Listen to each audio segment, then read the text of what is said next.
हरम शरीफ से निकले तो बिल्कुल निढाल होने के बावजूद महज इस वजह से कुछ ताज़ा दम हो गए कि दोनों बिछड़े हुए मिल गए थे। वहां से निकलकर सामने वाली सड़क पर गए ताकि अब सीधा मीना की तरफ निकल जाएं। 2:30 बजे से लेकर 4 बजे तक किसी बस या वैगन के लिए भाग दौड़ करते रहे। इस भाग दौड़ की वजह से कभी सड़क पर और कभी सड़क के किनारे पर रहे। गाड़ियों के धुएं ने मजीद सत्यानाश कर दिया। जब रात के बल्कि सुबह के 4 बज गए और कोई गाड़ी नहीं मिली तो मजबूरन होटल की तरफ रवाना हो गए। 11 फरवरी से 12 फरवरी हो चुकी थी और मैं मसलसल चल रहा था। वहां पहुंचने के थोड़ी देर बाद मुबारका की हालत मजीद खराब होने लगी। पहले होटल के डॉक्टर को बुलाया। उसने हालत देखते हुए एम्बुलेंस मंगा ली। अब हम लोग एम्बुलेंस में बैठकर अब्दुल अजीज अस्पताल जा रहे थे। वहां ज़रूरी देखभाल के बाद दवाएं वगैरह देकर हमें छुट्टी दे दी गई। वहां से निकलकर हरम शरीफ चले गए। जोर की नमाज अदा की, फिर होटल वापस आए। यहाँ मुबारका को छोड़ा क्योंकि अब उसका मीना जाना ज़्यादा मुश्किल हो गया था। दवा खाकर उस पर गशी सी तारी हो रही थी। मैंने उसे बता दिया कि आज तीनों शैतानों को कंकरियां मारनी है। आपके हिस्से की कंकरियां आज भी मैं खुद ही मार कर आऊंगा। वैसे सच्ची बात है, कल के तजुर्बे के बायस मुझ पर खौफ सा तारी था कि कल सिर्फ एक शैतान को मारने में कितना हश्र हो गया था। आज तीनों शैतानों को पत्थर मारने हैं। पता नहीं वहां से जिंदा वापसी होती है या नहीं। जमरात पहुंचकर शैतान को कंकर मारने का सिलसिला शुरू हुआ तो बेशक रश काफ़ी था, लेकिन रवानगी के वक्त मुझ पर जितना खौफ तारी था वो सारा दूर हो गया। मैंने थोड़ी मेहनत और हिम्मत से काम लेकर न सिर्फ तीनों मकामात पर अपने हिस्से की कंकरियां मारी, बल्कि मुबारका के हिस्से की कंकरियां भी मार लीं।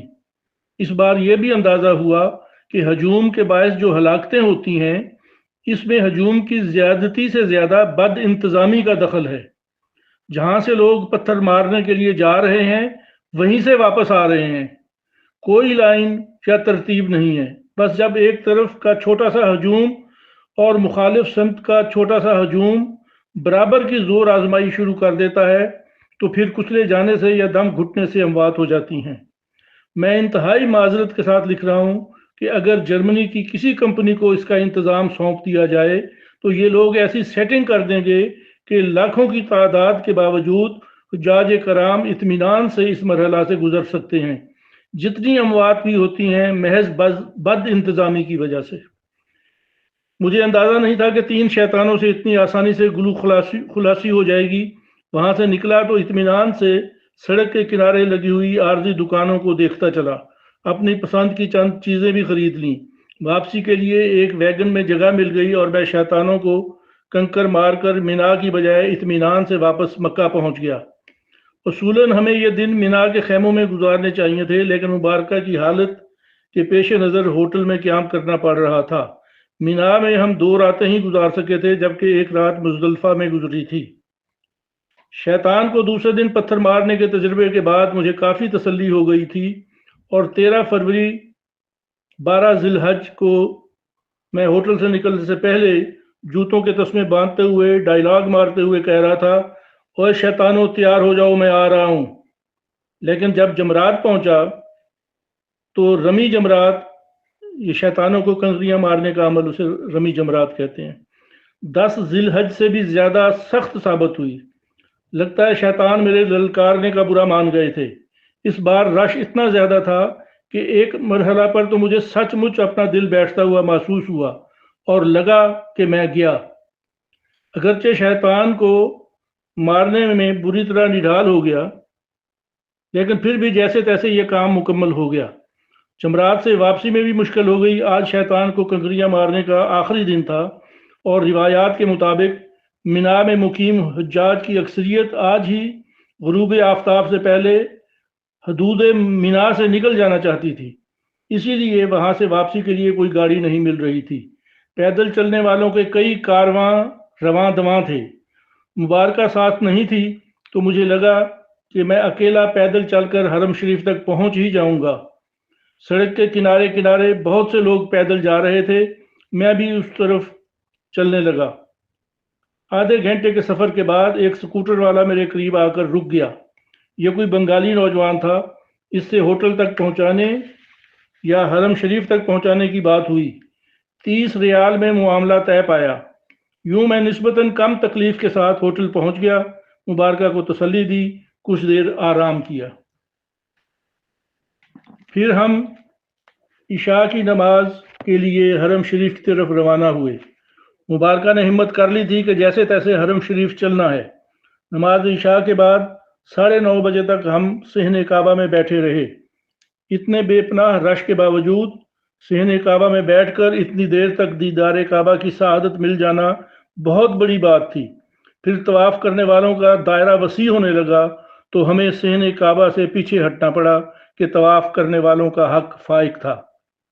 14 فروری 13 ذی الحج جمعۃ المبارک کا دن اور مکہ شریف میں ہمارا آخری دن کہ اگلے روز 15 فروری کو ہمیں مدینہ شریف روانہ ہو جانا ہے۔ اس لحاظ سے مکہ میں یہ ہمارا آخری دن تھا۔ مینا سے واپس آنے والوں کے باعث کل رات سے ہی مکہ میں رش بہت بڑھ چکا تھا۔ ہمیں آج طواف وداع بھی کرنا ہے۔ فجر کی نماز کے بعد ہم نے حرم شریف میں ہی سورہ یاسین اور سورہ صافات پڑھ کر اپنی دلی مرادیں مانگی، پھر وہیں بیٹھے رہے۔ دن کے 10 بجنے والے تھے جب میں نے باہر آ کر ایک ویل چیئر والے سے بات کی۔ بات طے ہو گئی تو مبارکہ کو بھی باہر لے آیا۔ اس بار ہم نے کسی گمشدگی کی صورت میں اپنا میٹنگ پوائنٹ طے کر لیا تھا۔ مبارکہ نے ویل چیئر پر بیٹھ کر تیسری منزل سے طواف شروع کیا اور میں نے صحن کعبہ ہی میں طواف کی سعادت حاصل کی۔ 10:20 سے لے کر 11:35 تک 11:30 بجے تک یہ طواف مکمل ہو گیا۔ مبارکہ بھی جلد ہی میٹنگ پوائنٹ پر پہنچ گئی۔ اس کے بعد ہم نے جمعہ نماز کی تیاری شروع کی۔ جمعہ نماز کی ادائیگی کے بعد میں نے ایک قریبی ہوٹل سے کھانا پیک کرایا۔ حرم شریف کے باہر والے وسیع فرش پر بیٹھ کر ہم نے وہ کھانا کھایا، خدا کا شکر ادا کیا۔ کھانا کھانے کے بعد مبارکہ کی طبیعت خراب ہونے لگی تو اسے ہوٹل لے آیا، وہاں اسے دوا دینے کے ساتھ آرام کرنے کو کہا اور پھر خود حرم شریف آ گیا۔ یہاں سے عشاء کی نماز کے بعد ہوٹل سے کھانا پیک کرایا، مبارکہ کو کھانا پہنچایا، پھر شارع خالد بن ولید کی سڑک کے کنارے کنارے لگی ہوئی فرشی مارکیٹ کو دیکھتا ہوا حرم شریف پہنچ گیا۔ اس بار صحن کعبہ تک پہنچ کر میں نے مقام ابراہیم اور در کعبہ کے سامنے ایک جگہ حاصل کر لی۔ طواف کعبہ کرنے والوں کے وسیع دائرے سے ذرا ہٹ کر مجھے ایسی جگہ مل گئی جہاں سے دیدار ممکن تھا۔ بیٹھ کر بھی کافی دیر تک دیدار کیا، پھر کھڑے ہو کر الوداعی نظر ڈالنا چاہی تو جیسے پاؤں فرش سے جم گئے اور آنکھیں کعبہ شریف پر ہی گڑی رہ گئیں۔ یہ الوداعی نظر خاصی طویل ہو گئی، شاید بیٹھ کر کیے گئے دیدار سے بھی زیادہ طویل۔ اس سفر کے دوران اٹھائی گئی ساری تکالیف اور پریشانیاں ایک ایک کر کے سامنے آ رہی تھیں اور اس دیدار کی لذت میں بے معنی ہوتی جا رہی تھیں جو اس الوداعی نظر سے نصیب ہو رہی تھیں۔ پھر میں ویسی ہی اداسی کی کیفیت کے ساتھ باہر آیا جیسی بہت ہی پیاروں سے بچھڑتے لمحوں والی اداسی ہوتی ہے۔